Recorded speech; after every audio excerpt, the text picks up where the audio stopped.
ஒரு அவமானம், கோவம், ஒரு சீக்ரெட் இந்த மாதிரி எல்லாமே இருந்தனால தான் வீட்ட விட்டு வெளியில போன விஜய், டைரக்ட்டா போற இடம் வந்து யாருமே எக்ஸ்பெக்ட் பண்ணாதது தான். ஆனா அங்க மனோஜ் வந்து மறைச்சு வச்சிருந்த விஷயம் வெளியில வந்துருச்சுன்னா, ஃபேமிலி வந்து சிதறி இருக்கும். இன்னைக்கு சிறுநீக ஆசையில நடந்த இந்த சம்பவம் முத்துவோட லைஃப் வந்து மாத்த போகுது அப்படின்ட்டு பயமா தான் வந்து இருக்குது. விஜய்க்கு பாத்தீங்கன்னா ஸ்ருதியோட வீட்டு வந்து பெரிய அவமானமா வந்து போயிடுச்சு. இதனால கோவப்பட்ட விஜய் வீட்டை விட்டு காணாம போயிட்டாங்க அப்படின்னு வந்து சொல்றாங்க. இங்க மனோஜ் பாத்தீங்கன்னா வசமா வந்து சிக்கிட்டான். என்னெல்லாம் நடந்துச்சு அப்படின்றத வாங்க டீட்டெயில பார்க்கலாம்.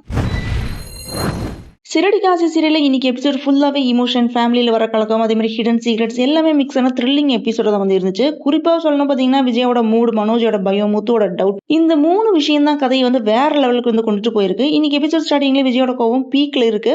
ஸ்ருதியோட வீட்டுல நடந்த பாட்டி விஷயம் தான் விஜய்க்கு வந்து ரொம்ப பெரிய அவமானமா வந்து ஃபீல் ஆகுது. ஸ்ருதியோட அம்மா வந்து கண்டபடி வந்து திட்டிட்டு இருக்காங்க. என்ன பார்த்தா எப்படி தெரியுது உங்களுக்கு? நான் லேர்ன் பண்ணனது பரதம். அதை இப்படி குடிச்சு கூத்தடிக்கிறவங்க முன்னாடி ஆடுறதா? நான் ஆடவே மாட்டேன். உங்களுக்கு அறிவே இல்லையா? நான் இங்க வரலன்னு சொல்லிட்டே இருக்கேன். நீங்க இப்படி என்ன கம்பல் பண்ணிட்டு இருக்கீங்களே அப்படின்னு கோவப்பட்டு வந்து திட்டுறாங்க. விஜய் சொன்ன அந்த ஒரு டைலாக்லயே பாத்தீங்கன்னா அவங்களோட செல்ஃப் ரெஸ்பெக்ட், மென்டல் ஆங்கிஷ், ஆங்கர் எல்லாமே வந்து தெரியும். விஜயை வந்து சமாதானப்படுத்துறதுக்கு பதிலாக ஸ்ருதியோட அம்மா என்ன சொல்றாங்கன்னு பாத்தீங்கன்னா, நீங்க தான் வந்து என்ன அசிங்கப்படுத்திருக்கீங்க அப்படின்னு எதிர்த்து பேசின விஜயாவை ஈவன் மோர் வந்து ஹர்ட் பண்றாங்க. இவ்வளவு பேர் முன்னாடி இப்படி கத்தி பேசுறீங்களே, உங்களுக்கு இங்கிதுன்னு கொஞ்சம் கூட தெரியலையா அப்படின்னு வந்து கேக்குறாங்க. அதுக்கு விஜயா எகெயின் கோவப்பட்டு திட்டிட்டு ரூமுக்கு வந்து போயிடுறாங்க. அந்த சீன்ல விஜய் வந்து வெளியில கோவமா இருந்தாலுமே உள்ளுக்குள்ள வந்து உடஞ்சு போயிருக்கிற மாதிரி தான் வந்து தெரியுது. என்ன யாருமே வந்து புரிஞ்சுக்க மாட்டாங்களா அப்படின்ற டிசப்பாயின்மெண்ட் தான் அவங்களோட ஃபேஸ்ல வந்து கிளியர் கட்டா வந்து தெரியுது. இதனால ஸ்ருதியோட அம்மா கடுப்பாகி மனசுக்குள்ளேயே வந்து விஜயா வந்து திட்டிட்டு இருக்காங்க. நெக்ஸ்ட் டே மார்னிங் விஜய் வந்து காணாம போனதான் வீட்டுல வந்து கிரேட் ஆங்ஸைட்டியை வந்து கிரியேட் பண்ணுது. ரவி வந்து பதட்டமா வந்து தேடிட்டு இருக்கான். ஆனா அதை விட இமோஷனலா இருந்துச்சு ஸ்ருதியோட ரியாக்ஷன். ரவியும் ஸ்ருதியும் விஜயாவை காணாமே அப்படின்னு வந்து தேடிட்டு இருக்காங்க. அப்போ ஸ்ருதி என்ன பண்றான்னா அவ அம்மா வந்து கோவப்பட்டு வந்து திட்டுறா. அவங்க வீட்டுல இப்படி எல்லாம் பார்ட்டி பண்றதெல்லாம் எதுவும் இல்ல.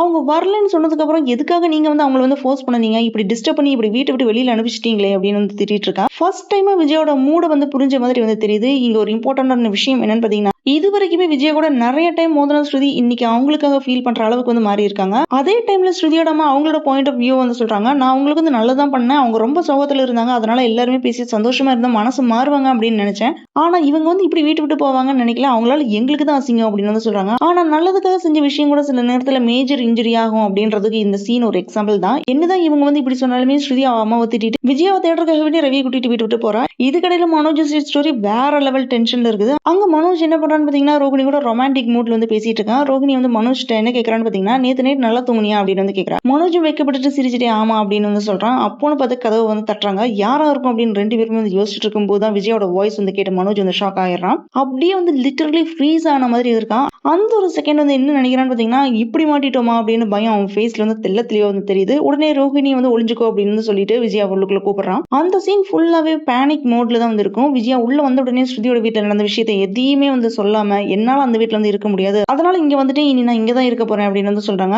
இவங்க இந்த மாதிரி சொல்லும் போதே அவங்க மனசு எவ்வளவு ஹர்ட் ஆயிருக்கும் அப்படின்னு வந்து புரியுது. அதோட அவங்க சொன்ன இன்னொரு விஷயம் ரொம்ப இம்பார்ட்டன்ட். நான் இங்க இருந்தாதான் முத்து வீட்டை வந்து எகின் வந்து திருப்பூருக்கான வேலை எல்லாத்தையும் பார்ப்போம் அப்படின்னு வந்து சொல்லிட்டு உட்காந்துருக்காங்க. இது மூலமா என்ன தெரியுதுன்னு பாத்தீங்கன்னா, விஜயா வந்து ஃபேமிலியோ இன்னுமே வந்து கண்ட்ரோல் பண்ணணும் அப்படின்ற மைண்ட் செட்ல வந்து இருக்கிறது வந்து கிளியரா வந்து தெரியுது. ஆனா இங்கதான் வந்து பெரிய ட்விஸ்டே. ஆனா மனோஜ் என்ன நினைக்கிறான்னு பாத்தீங்கன்னா, விஜயா வந்து ரோகிணியை பார்த்துட்டா பிரச்சனை ஆயிடுமே அப்படின்னு பயந்து விஜயா வந்து பாத்ரூம் அனுப்பிட்டு ரோகிணி வந்து வெளியில போக சொல்லிடுறான். பாத்ரூம் போன விஜயாக்கு வந்து பாத்ரூம்ல ஒரு ஸ்டிக்கர் போட்டு ஒட்டி இருக்கிறத பார்த்த உடனே மனோஜ் வந்து கொஸ்டின் பண்றாங்க. அது ரோகிணி வந்து இங்க ஸ்டே பண்றதுக்கான க்ளூ மாதிரி தான் வந்து தெரிஞ்சாலுமே அதுக்கு மனோஜ் உடனே வந்து என்ன சொல்றான்னு பாத்தீங்கன்னா, இது கடையில வந்து வேலை பாக்குறவங்க பண்ணியிருப்பாங்க அப்படின்னு சமாளிச்சான். இந்த சீன் வந்து பார்க்கும்போது மனோஜ் எவ்வளவு நாள் தான் இது வந்து மறைக்க முடியும் அப்படின்ற கொஸ்டின் தான் நம்ம மனசுல வந்து வந்திருக்கும். எபிசோடோட லாஸ்ட் போர்ஷன் தான் இன்னுமே வந்து இன்ட்ரெஸ்டிங்கா இருக்குது. முத்து மீனா 2 பேருமே ஸ்போக்கன் இங்கிலீஷ் கிளாஸ்ல இருக்கிற டைம்ல ரவி ஸ்ருதி வந்து விஜயா வந்து காணாம போன விஷயத்தை வந்து சொல்றாங்க. அதை கேட்டதுமே முத்து வந்து என்ன சொல்றான்னு பாத்தீங்கன்னா, அம்மா வந்து வேற எங்கேயுமே போயிருக்க மாட்டாங்க, மனோஜ் ஷோரூமுக்கு போயிருப்பாங்க, நீங்க வீட்டுக்கு போங்க, நாங்க போய் அவங்களை வந்து சமாதானப்படுத்தி கூட்டிட்டு வரோம் அப்படின்னு வந்து சொல்றான். இந்த மாதிரி முத்து வந்து சொல்லும்போது அவனுக்கு வந்து ஆல்ரெடி மனோஜ் மேல ஒரு டவுட் இருக்கிற மாதிரி தான் வந்து தெரியுது. இது வரைக்கும் எல்லாருமே வந்து கன்ஃபியூஸா வந்து தேடிட்டு இருக்காங்க. முத்து மட்டும் டைரக்டா கரெக்டான பிளேஸ் வந்து கெஸ் பண்றது ஒரு பெரிய ஹிண்ட் மாதிரி தான் வந்து இருக்குது. இனி முத்து வந்து அங்க போனதுக்கு அப்புறம் என்ன ஆகும்? ரோகிணி வந்து சிக்கிடுவாளா? மனோஜோட ரகசியம் வெளியில வருமா? விஜயா வந்து ஷாக் ஆவாங்களா? இந்த கொஸ்டினோட தான் இன்னைக்கு வந்து எபிசோட் வந்து முடிஞ்சிருக்கு. இந்த எபிசோட் ஏன் வந்து இமோஷனலா ஒர்க் ஆகுதுன்னு பாத்தீங்கன்னா, இந்த எபிசோட் ஒரு சாதாரண ஃபேமிலி ஃபைட் மாதிரி எல்லாம் எதுவும் இல்ல. ஒவ்வொரு கேரக்டருமே அவங்களோட ஈகோ, லவ், ஃபியர், கில்ட் இந்த இமோஷன் எல்லாத்தையுமே வந்து கேரி பண்ணிட்டு தான் வந்திருக்காங்க. விஜயா வந்து என்ன நினைக்கிறாங்கன்னு பாத்தீங்கன்னா, என்ன வந்து மதிக்கல அப்படின்ற ஒரு வேதனை தான் அவங்களுக்கு வந்து இருக்குது. ஸ்ருதி சைடுல பார்த்தோம் பாத்தீங்கன்னா, நான் தப்பா புரிஞ்சுட்டேனா அப்படின்னு ஒரு கில்ட் ஒன்னு இருக்குது. மனோஜ் என்ன நினைக்கிறான்னு பாத்தீங்கன்னா, இப்ப மாட்டிட்டோமா அப்படின்ற ஒரு பயம் அவனுக்கு. முத்துக்கு வந்து ஏதோ தப்பா நடக்குது அப்படின்ற ஒரு டவுட் ஒன்னு வருது அவனுக்கு. அதனாலதான் இந்த எபிசோட் நமக்கு ரொம்ப என்கேஜிங்கா இருந்த மாதிரி வந்து ஃபீல் ஆச்சு. இனி என்ன நடக்க போகுது அப்படின்றத நம்ம வெயிட் பண்ணி தான் பார்க்கணும். முத்து சந்தேகப்பட்ட மாதிரி உண்மையாவே மனோஜ் ஷோரூமுக்கு தான் விஜய் வந்து போயிருக்காங்க. விஜயா வந்து ரோகிணி வந்து பார்த்துட்டாங்கன்னா அடுத்த செகண்ட் என்ன நடக்கும் அப்படின்றது தெரியல. இவ்வளவு நாளா மறைச்சு வச்சிருந்த ரகசியம் இன்ஸ்டன்டா வந்து எக்ஸ்ப்ளோர் ஆயிடுமா? ஃபேமிலி வந்து ப்ரொடெக்ட் பண்ண போன விஜயானாலேயே பார்த்தீங்கன்னா பெரிய கலகம் வந்துடுச்சு. ஸோ இனி என்ன ஆகும் அப்படின்றது தெரியல. வெயிட் பண்ணி பார்ப்போம். Thanks for joining with me. இந்த வீடியோ உங்களுக்கு பிடிச்சிருக்கும் நம்புறேன். இந்த வீடியோக்கு லைக் பண்ணுங்க, ஷேர் பண்ணுங்க, சப்ஸ்கிரைப் பண்ணுங்க. Have a great day.